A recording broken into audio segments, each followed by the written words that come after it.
Hi guys, welcome back to the Short Tooth channel. I don't know where you've been. You've probably been around. It's welcome back to me, to the YouTube channel, I suppose, to the Short Tooth channel. Not a good start.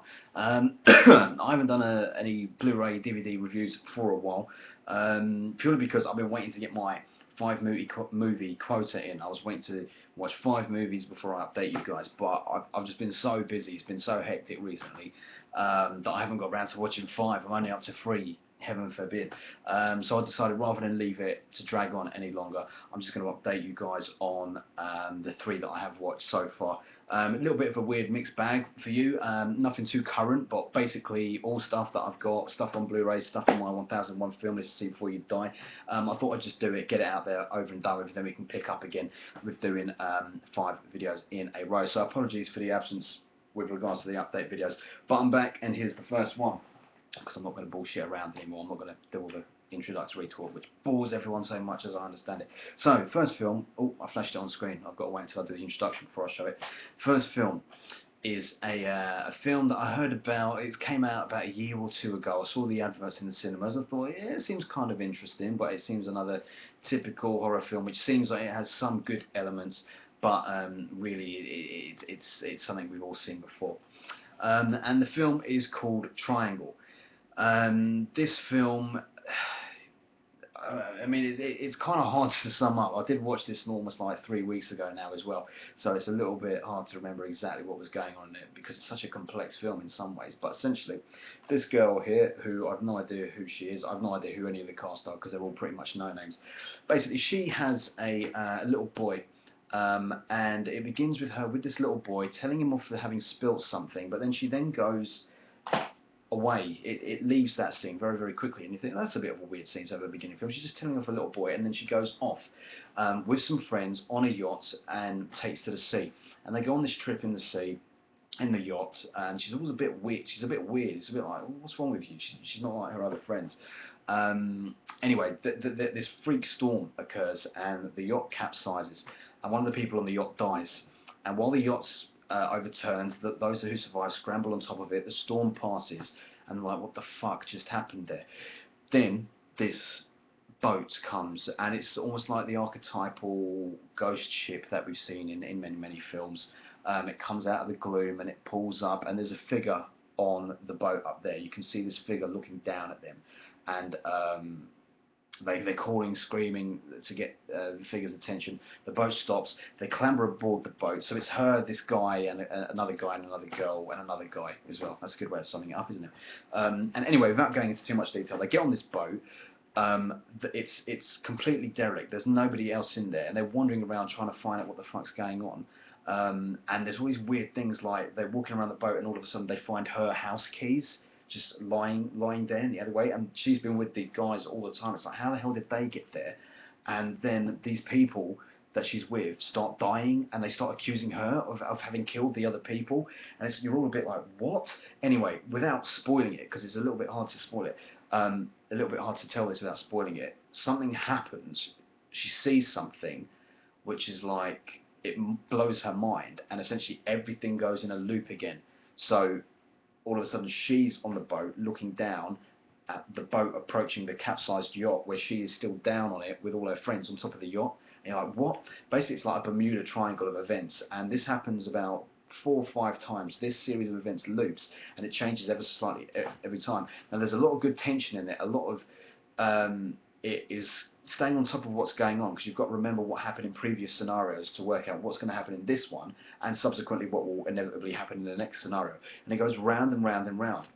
Now, I can't go into too much more detail than that because it's going to give too much away. Suffice to say, I was quite impressed by it. It was quite interesting, but at the same time, it was following a lot of the tried and tested formula with what she was doing to get out of her situation.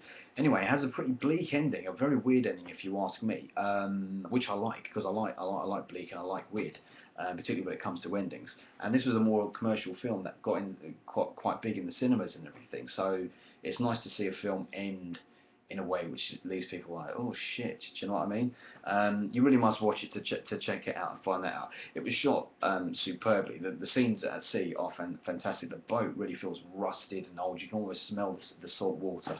And you really do feel her fear to an extent. There's some great scenes in it, particularly on some of the loops once she's gone through the third and the fourth scenario, when you see certain things, when it comes to light about what exactly is going on. It's pretty interesting and pretty cool. It's well made, but again, good concept there, but just didn't have enough interest, didn't have enough meat on the bones in the middle. Although it was very complex, it still at the same time felt very airy fairy. It was like they're looping through all these different things that are happening, but it felt like, well, you can give us a bit more interesting shit going on here. We already know that she's in a loop, and now she's just changing things slightly at this time, and then she's changing it again slightly after that. Anyway, it was okay. It was alright, I guess, but I'm not going to rate it that highly. I'm going to give it a 6 out of 10 because it was a good effort. I'm not sure who the director of it was, actually. Although, oh no, I am sure I know who the director is. It's Christopher Smith, and he directed Creep, which was this was a film that I saw in the cinema. Creep, I saw in the cinema. I hated it first time, then bought the DVD and loved it. He also directed Severance, which I wasn't a fan of. Well, this is his breaking out into America, and you know, it has interesting elements. But Creep is my favourite above all of his other films, and certainly above this one. Anyway, 6 out of 10. It's all right. It's better than just a passable horror film, so it's worth a look. And you may view it differently. And it's a good ending, and it's got some good, interesting techniques in there. By way of a recommendation, I'm probably going to have to put in a film called Dead End, which is similar in some ways in that. It's about people that are on this course and they can't change the trajectory of what's happening in their lives, but all this weird shit starts happening. People start dying. It's people who are killing them. You don't know who it is. You don't know what's going on, and they're locked on this course in a very eerie way. It's very cool. You should check out Dead End. Actually, much better film than this one. But you know, top marks for trying. It was alright. It was good. Anyway, that's the first film. They're all very different. These films I'm about to talk about. This next one, just to be honest with you, I had no inclination to see it before walking into Blockbusters and then thinking, do you know what, yeah, maybe I will give it a shot. I've seen the book of this film in bookshops for about 10 years. It's got quite a iconic cover of the Leeds football team walking out with black bars across the faces of all the guys, and it's called Damned United. This film stars Michael Sheen as Brian Clough, an infamous English football manager who was the greatest England manager the world never had. Now, Michael Sheen, as we all know, has this penchant for playing real life figures, whether it's David Frost in Frost Nixon, or Tony Blair in that Blair film, which I can't remember what it was called. And other things as well, which I can't remember. But anyway, the film is basically about the roughly 40-day period in which Brian Clough took charge of Leeds United. Now, just to give you a bit of backstory, for the American viewers, bear with me here, because this might be either really boring to you or quite interesting. Brian Clough was the manager of Derby Football Club. And I think it's Derby Football Club. I ain't got that wrong. That's just locked in my head that it is Derby Football Club. He was the manager of Derby Football Club, and his great rival were Leeds United and their manager Don Revie. And in real life, what happened is Brian Clough eventually took over as Leeds United manager from Don Revie when Don Revie became England manager. But Brian Clough only lasted 40 days because he said the players hated him. He was a failure. Leeds lost loads of their games, and it ended up with him being fired by the board, and he ended up on a live television programme with Don Revie having to answer for himself. And the film follows along that trajectory, but it takes a lot of artistic license. So basically what it builds upon is this idea that Brian Clough at first was enamoured with Don Revie, really appreciated the fact that Don Revie, Leeds United, were going to come to Derby and play at Derby, and he had like wine set up in an office for him, and he was getting ready to greet him, and he was ignored by Don Revie, and then Leeds United kicked Derby's ass.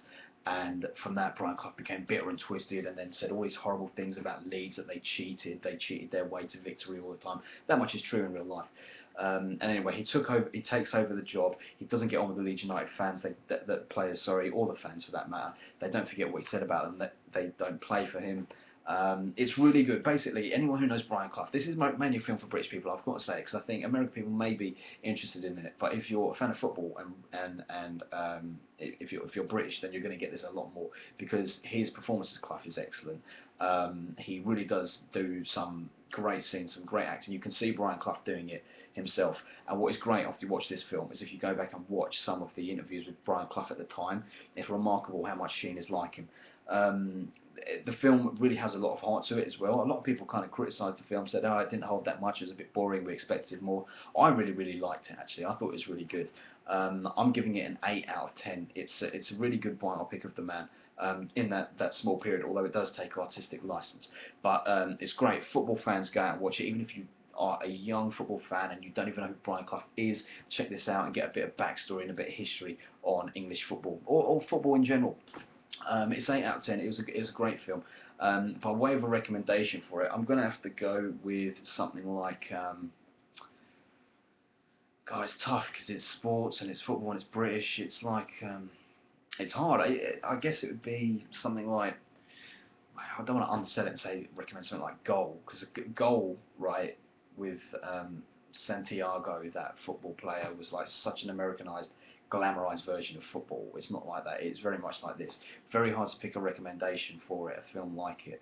I reckon go watch a sports documentary or something, or just flick on the television over the next few days and watch the Euro 2012 and get a football recommendation rather than a film recommendation. It's really good, really interesting, really good performance. Check it out. I'm sure you won't be disappointed. I liked it a lot.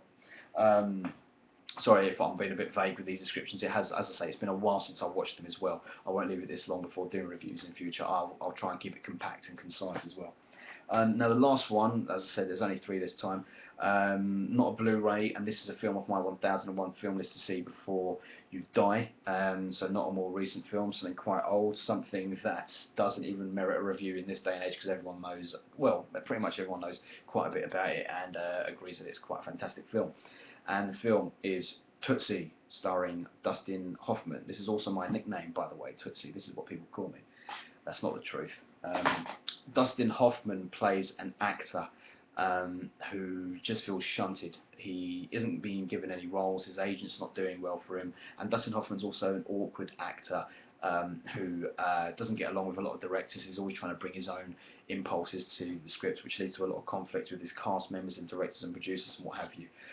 Anyway, one day he accompanies one of his friends to an audition for a soap opera, and she goes for the role and she doesn't get the role, and he's upset about that, and then he decides that he is going to dress up as a woman and audition for the role and get the role, almost to stick it to the man, because no one will work with him. His agent says, "No one will work with you, you're so problematic."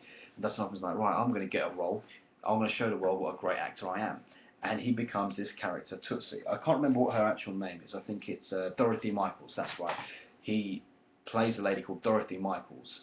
He puts glasses on his face, big round rimmed glasses, quite a frumpy dress, curly hair, and he becomes like an iconic feminine figure on this show. He portrays a woman on screen who is quite strong, quite powerful. All the men on the show, it's like a doctor. It's a hospital drama or a doctor's drama, and all the men treat the women like shit. They sleep with them, they kiss them all the time, and Dustin Hoffman's not prepared to do that. So he decides he's going to change the script while he's acting out the scenes, and it gets broadcast on television that way. And because of that, he becomes like this figure of empowerment for women, and inevitably he also begins falling in love with a woman cast member on set. And now there's a couple of interesting things that go on here. Number one, it explores this whole idea of a kind of a lesbian relationship. It's not quite clear because the woman who he's falling for is also growing very attached to him. She's quite younger than him, and she goes away for the weekend with Tootsie, so he has to play this role of a woman, a middle-aged woman, frumpy woman who still has these feelings for her. It's quite interesting. There's an interesting dynamic going on there about lesbianism, but also heterosexuality. And the other interesting thing, the more interesting thing, really, is the fact that it is empowerment for women. Women in the street start to feel stronger. People on the set start to feel stronger. They feel like they can stand up to men. But although a woman on screen is creating that empowerment. It's actually being played by a man, so it's like, you know, it's taking a man to empower these women and show them they can stand up for themselves. And I'm sure that's the film's intention. But if it wasn't the film's intention, then it's a slight hindrance, because basically you're saying it takes a man to get women to stand up for themselves. If that was the film's intention, to show the fault in that, which arguably that may be the case, then it's great. It does what it says on the tin. It's brilliant. It's a really good film. It's got a great cameo from Bill Murray. When I say cameo, he's just a supporting actor, and he's in it for all of 10 minutes as one of Dustin Hoffman's actor friends, and he's interspersed throughout the film. He's got some very funny bits in it, and apparently he ad-libbed all his lines, which I can believe as well. Bill Murray being Bill Murray. Crazy Bill Murray. It's a great film. I'm going to give it a 9 out of 10. I just want to give it a 10 out of 10 just because it hasn't got that peak bit for me. It hasn't got that ultra thing for me, which makes me think, damn, that's a great film. I think it was like late 70s or early 80s, this film. I can't quite remember. No, I'm not sure. But anyway, it was a great film. Recommendation for that goes without saying, has to be Mrs. Doubtfire. It preluded Mrs. Doubtfire, definitely. It takes that concept. Mrs. Doubtfire took that concept, made it much more comedic, made it much more family accessible. This is a little bit edgier for sure, and obviously it's got that 70s thematic thing going on, particularly with slimy producers and whatnot. But it's a good film. It's a great film, and it's an enjoyable film. You can watch it with your family, you watch it with your partner, anything like that. It's great. I enjoyed it thoroughly. Guys, that's it from me today. Sorry it's so brief. That's the 3 films. I will update again soon with something more condensed. In the meantime, just wanted to tell you a couple of things. I really appreciate everyone that's subscribing to me at the moment. At the moment, I'm on 43 subscribers, I think. Once I get up to 50, I am going to run a competition. I don't know if that's a done thing, if it's meant to be done in 50s or 100s, I don't care. I'm just going to run a competition at 50. So keep your eyes peeled for that one, because that'll be cool. And also, potentially before I do my next DVD Blu-ray update, I will be uploading a video of my visit to the London Collector Mania event, which is happening at Earl's Court next weekend. I'm going to go up there on the day, on the Saturday, and I'm going to film some of it, and I'll get it uploaded onto the channel. Keep your eyes peeled as well, because you may see some other familiar faces that you recognise appearing on here, but I'm going to try and get as much stuff on here as I can from that, so and also get some buys there as well, which I'll show you all later as well.